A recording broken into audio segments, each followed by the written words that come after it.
Основная задача комиссии – контрольные мероприятия по изучению деятельности объектов туристических посещений. Как сообщил глава комиссии, заместитель руководителя администрации президента Адгур Лужба, за короткое время уже проведено несколько мероприятий, которые позволили выявить нарушения. Первая проверка носила ознакомительный характер с выездом на места. Затем было проведено контрольное мероприятие на 2 объектах – на КПП Рицинского реликтового национального парка и в Новоафонской пещере.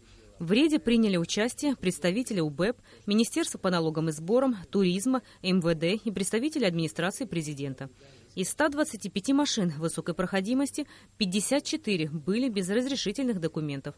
Водителям был выписан штраф. В знак протеста в четверг утром водители джипов перекрыли движение к Рицинскому парку с требованием отменить наложенные на них штрафы. По сообщению Адгура Лужба, в ходе встречи с митингующими была достигнута договоренность о том, что водители, у которых нет документов, должны будут их оформить в ближайшее время. Любой обратившийся в течение 3 дней может получить лицензию. Но до этого он должен стать сначала на налоговый учет, зарегистрироваться в качестве индивидуального предпринимателя. Но пускай в самом таком худшем случае на это у него уйдет 15 дней. Поэтому я им предлагал и предлагаю через средства массовой информации заняться этим вопросом, так сказать, легализовать свой бизнес и работать в спокойном режиме, и тогда никаких претензий к ним со стороны государства не будет. Мы должны понимать, что у нас не может и не должно быть каких-то избранных категорий людей, которые должны работать вне рамок правового поля. В ходе проверки также были выявлены нарушения деятельности туристических фирм при выдаче путевых листов. Проверка показала, что в Рицинский парк заехали 70 микроавтобусов и 44 автобуса. 17 из них были без указания количества туристов, 16 машин без путевых листов. Тем самым, как отметил Адгур Лужба, турфирмы укрывают количество туристов, чтобы избежать уплаты налогов.